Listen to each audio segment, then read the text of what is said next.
ആദ്യമായി ഞാൻ യേശുവിനും അമ്മ മാതാവിനും 1000 നന്ദി പറയുന്നു. എന്നെ ഈ ആൾത്താരയിൽ നിർത്തിയതിന് യേശുവേ സ്തോത്രം, യേശുവേ നന്ദി. Ave Maria. എൻ്റെ പേര് പ്രിയ. ഇതെൻ്റെ മകൾ എസ്തർ. ഞങ്ങൾ UK-യിലാണ് താമസിക്കുന്നത്. ഞാൻ 2019 ഓൺലൈനായി ഉടമ്പടി എടുത്തത്. അന്ന് ഞാൻ ഒത്തിരി വിഷമങ്ങളിലൂടെ കടന്നു പോവുകയായിരുന്നു. അപ്പോൾ ഉടമ്പടി എടുത്തതിൻ്റെ 3-ാം ദിവസം ഞാൻ എല്ലാ ദിവസവും 5:30 എണീറ്റ് പ്രാർത്ഥിച്ചു. അപ്പോൾ എൻ്റെ കയ്യിലുണ്ടായിരുന്ന ഒരു മുഴ മാറിപ്പോയി. അതുപോലെ ഞാൻ UK-യിൽ പോയിട്ട് ഒത്തിരി നാളായെങ്കിലും എനിക്ക് ഒരു നല്ല ജോലിയില്ലായിരുന്നു. ഞാൻ ആ സമയത്ത് ഒരു നേഴ്സിങ്ങിന് അഡ്മിഷന് വേണ്ടി ഒരു യൂണിവേഴ്സിറ്റിയിൽ അപ്ലൈ ചെയ്തു. എന്നാൽ അവർ എനിക്ക് അഡ്മിഷൻ തന്നില്ല. ഞാൻ അവിടെ തന്നെ മാത്സും ഇംഗ്ലീഷും പഠിച്ച് സർട്ടിഫിക്കറ്റ് കൊടുത്താലേ കിട്ടുകയുള്ളൂ എന്ന് പറഞ്ഞു. അപ്പോൾ ഞാൻ മാത്സ് വളരെയധികം പാടാണ്. ഞാൻ അമ്മ മാതാവിനോട് പ്രാർത്ഥിച്ചുകൊണ്ട് ഞാൻ അത് പാസ്സായി. മാത്സിൻ്റെ സർട്ടിഫിക്കറ്റ് സബ്മിറ്റ് ചെയ്തു. എന്നാൽ ഇംഗ്ലീഷ് കൊടുക്കുന്ന ആ സമയത്ത് കോവിഡ് വന്നു. അപ്പോൾ ഒരു ആൾക്കാർക്കും ഒന്നും നടക്കുന്നില്ലായിരുന്നു. ഞാനങ്ങനെ അപ്പോൾ യൂണിവേഴ്സിറ്റിയിൽ നിന്ന് അവർ ഇമെയിൽ അയച്ചു പറഞ്ഞു, നീ ഇംഗ്ലീഷിൻ്റെ സർട്ടിഫിക്കറ്റ് തരണ്ട, അല്ലാതെ തന്നെ അഡ്മിഷൻ തരാമെന്ന്. അങ്ങനെ എനിക്ക് അവിടെ അഡ്മിഷൻ കിട്ടി. ഓൺലൈനായിട്ടാണ് ക്ലാസ്സുകളെല്ലാം നടന്നത്. എന്നാൽ ഞാൻ അമ്മ മാതാവിനോട് ബോധജ്ഞാനത്തിൻ്റെ സിംഹാസനമായ മാതാവേ എന്നെ പഠിപ്പിക്കണമേ എന്ന് പറഞ്ഞു. അങ്ങനെ എനിക്കൊന്നും അറിയില്ലെങ്കിലും എല്ലാ അസൈൻമെൻറ്റുകളും മാതാവ് എനിക്ക് പാസ്സാക്കി തന്നു. ഞാനങ്ങനെ 2022 ഇവിടെ നേരിട്ട് വന്ന് തീർത്ഥാടന ഉടമ്പടി എടുത്തു. അതെടുത്തു കഴിഞ്ഞ് ഞാൻ തിരിച്ചു പോയി. അപ്പോൾ എൻ്റെ നേഴ്സിംഗ് കംപ്ലീറ്റ് ആയിട്ട് ഞാൻ പാസ്സായി. എന്നെ മാതാവ് ഗ്രാജുവേഷൻ ചെയ്യാൻ സഹായിച്ചു.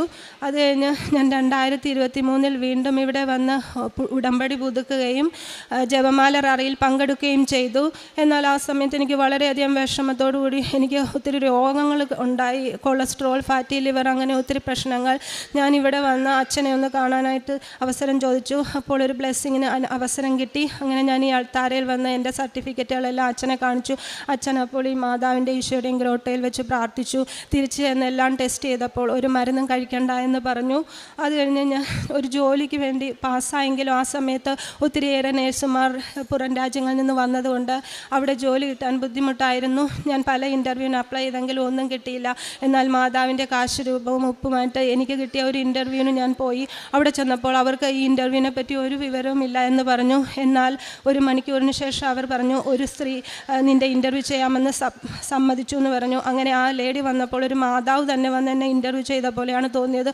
വളരെയേറെ ടഫായ ക്വസ്റ്റ്യൻസ് ആയിരുന്നെങ്കിലും എനിക്ക് അതെല്ലാം നല്ലപോലെ പറയാൻ വേറൊരാൾ എന്നിലൂടെ പറയുന്നതായിട്ടാണ് ഞാൻ മനസ്സിലാക്കിയത്.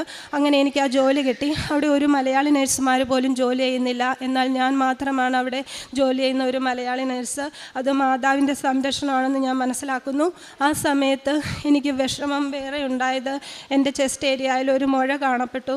അപ്പോൾ ഞാൻ വളരെയേറെ വിഷമത്തോടെ ഡോക്ടറെ അടുത്ത് പോയപ്പോൾ ഡോക്ടർ പറഞ്ഞു അത് ക്യാൻസറിൻ്റെ എല്ലാ ടെസ്റ്റുകളും ചെയ്യണമെന്ന് പറഞ്ഞു.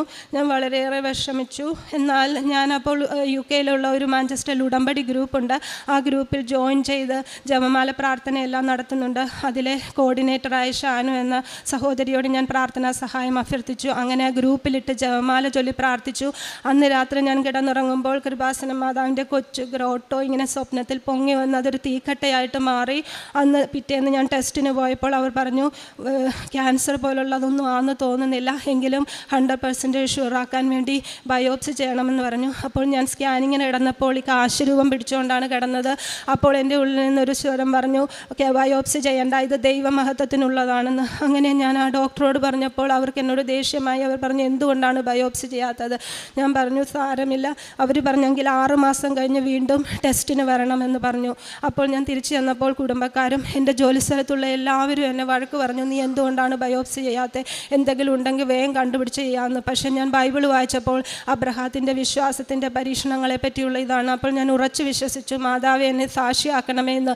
ഈ 6 മാസം ഞാൻ കടന്നുപോയപ്പോഴും ജോസഫ് അച്ഛൻ എപ്പോഴും പറയാറുണ്ട്, ഉടമ്പടി എടുത്തവർ തീയുള്ള പാതയിലൂടെ കടന്നുപോയാൽ അവർക്ക് പൊള്ളലേൽക്കുകയില്ല എന്ന്. എനിക്ക് അതേ അനുഭൂതിയായിരുന്നു. 6 മാസക്കാലം ഞാനൊരു ഭയവും ഇല്ലാതെ ധൈര്യത്തോടു കൂടി തന്നെ നടന്നു. അങ്ങനെ 6 മാസത്തിന് ശേഷം ഞാൻ ടെസ്റ്റ് ചെയ്തപ്പോൾ അവരെല്ലാവരും പറഞ്ഞു ഒരു ചേഞ്ചസും വന്നിട്ടില്ല, അതുകൊണ്ട് ഇപ്പോൾ ഇത് ഹാംലെസ് ആയിട്ടുള്ള മുഴയായിട്ടാണ് തോന്നുന്നത്. ഇനി എന്തെങ്കിലും ചേഞ്ചസ് ഉണ്ടെങ്കിൽ നീ വന്ന് ടെസ്റ്റ് ചെയ്താൽ മതി എന്ന് പറഞ്ഞു. ഈ സമയങ്ങളിൽ എൻ്റെ കൂടെ പഠിച്ചിറങ്ങിയ ഒരു ചൈനക്കാരിക്ക് യേശു ആരാണോ ഒന്നും അറിയില്ല. ആ മകൾ എന്നെപ്പോലെ ജോലി അന്വേഷിച്ച് വിഷമിച്ച് നടന്നു. ആദ്യം ഞാൻ യേശുവിനെ പറ്റിയും മാതാവിനെ പറ്റി പറയുമ്പോൾ അവർക്കൊരു പുച്ഛമായിരുന്നു. പക്ഷേ അവരൊരു ദിവസം വളരെ വിഷമത്തോടു കൂടി എന്നോട് വന്ന് കരഞ്ഞു പറഞ്ഞു. അപ്പോൾ ഞാൻ അവർക്ക് പറഞ്ഞു, എനിക്ക് ഒന്നും പറയാൻ പറ്റില്ല, ഈശോയോടും മാതാവിനോടും പ്രാർത്ഥിക്കാം. ഒരു ജപമാല കൊടുത്തു. ഞാനും എൻ്റെ ഈ മകളും കൂടി അവരെ ഇംഗ്ലീഷിൽ റോസറി പഠിപ്പിച്ചു. അവർ ഞങ്ങളോട് കൂടി ചേർന്നിരുന്ന് ഇംഗ്ലീഷിൽ റോസറി ചൊല്ലി. അത് കഴിഞ്ഞ് അവർക്ക് ഞങ്ങൾ യൂട്യൂബിലെല്ലാം അയച്ചു കൊടുത്തു.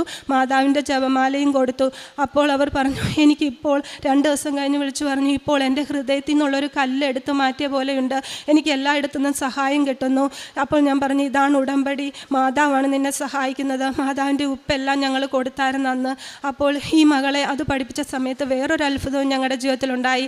എൻ്റെ ഭർത്താവിന് 40 ലക്ഷം രൂപ കടബാധ്യതയുണ്ടായിരുന്നു. അപ്പോൾ അത് വീട്ടാൻ ഞങ്ങൾ ലോണിന് അപ്ലൈ ചെയ്തെങ്കിൽ ഒരു ബാങ്കും തരാൻ തയ്യാറായില്ല.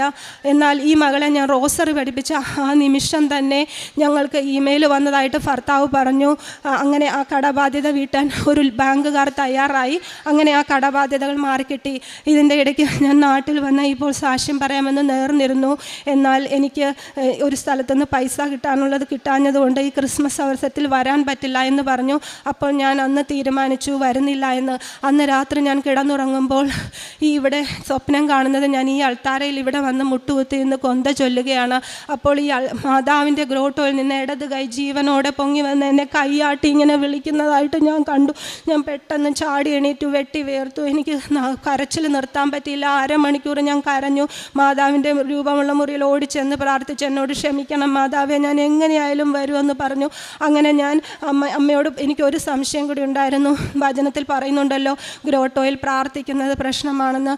അതുകൊണ്ട് ഞാൻ അത് പ്രാർത്ഥിച്ചു. എങ്കിലും എൻ്റെ ആ വിശ്വാസം ദൈവം പരീക്ഷിച്ചത് മാറിക്കിട്ടി. എനിക്കൊരു കാർ ആക്സിഡൻ്റ് ഉണ്ടായി.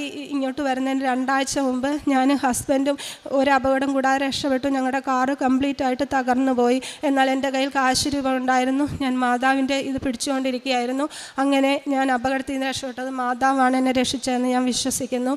കാരുണ്യ പ്രവൃത്തിയായിട്ട് ഞാൻ ഫുഡ് ബാങ്കിൽ എല്ലാവർക്കും പൈസ കൊടുക്കാൻ സഹായിക്കും. മാതാവിൻ്റെ കാര്യങ്ങളെല്ലാവരോടും പറഞ്ഞ് സംസാരിക്കും. ഇതാണ് ചെയ്യുന്നത്. യേശുവേ നന്ദി, യേശുവേ സ്തുതി. പത്രോസ് 1:6-7 അല്പകാലത്തേക്ക് വിവിധ പരീക്ഷകൾ നിമിത്തം നിങ്ങൾക്ക് വ്യസനിക്കേണ്ടി വന്നാലും അതിൽ ആനന്ദിക്കുവിൻ. കാരണം അഗ്നിശോധനയെ അതിജീവിക്കുന്ന നശ്വരമായ സ്വർണത്തേക്കാൾ വിലയേറിയതായിരിക്കും പരീക്ഷകളെ അതിജീവിക്കുന്ന നിങ്ങളുടെ വിശ്വാസം. പ്രിയ എന്ന ഈ സഹോദരി പരിശുദ്ധ അമ്മയുടെ ഓൺലൈൻ ഉടമ്പടിയിലൂടെയും തീർത്ഥാടക ഉടമ്പടിയിലൂടെയും ലഭിച്ച ദൈവാനുഭവങ്ങളെ നന്ദിയോടുകൂടി സാക്ഷ്യപ്പെടുത്തുകയാണ്. വിദേശത്തെത്തി ജോലിക്ക് വേണ്ടിയുള്ള പരിശ്രമങ്ങൾ, പഠനത്തിന് വേണ്ടിയുള്ള പരിശ്രമങ്ങൾ, അക്കാലത്തുള്ള കോവിഡിൻ്റെ എല്ലാ ബുദ്ധിമുട്ടുകളും, ആ നാളുകളിൽ എല്ലാ കാര്യങ്ങളും കൊടുക്കുവാൻ പറ്റിയില്ലെങ്കിൽ കൂടിയും അഡ്മിഷൻ ശരിയാവുകയും ഓൺലൈനായി പഠിക്കുവാനും വലിയ പ്രാപ്തിയില്ലെങ്കിലും എല്ലാ അസൈൻമെൻറ്റ്സും കൊടുത്ത് സമയമൊന്നും കളയാതെ നന്നായി ആ പരീക്ഷ എഴുതി വിജയിക്കുവാൻ വേണ്ടി മകൾക്ക് ലഭിച്ച അനുഗ്രഹത്തെ, നന്മയെയാണ് ആദ്യം സാക്ഷ്യപ്പെടുത്തിയത്.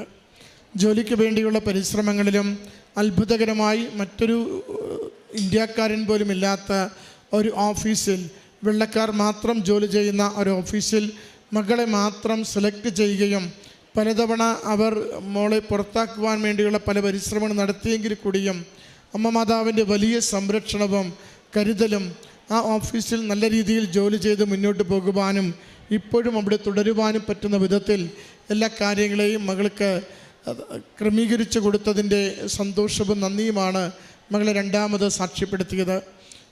ഒരു യാത്രാമധ്യേ ഉണ്ടായ അപകടത്തിൽ അമ്മ മാതാവിൻ്റെ കാശുരൂപം കരങ്ങളിൽ പിടിച്ച് യാത്ര ചെയ്യുന്നുണ്ടായിരുന്നു.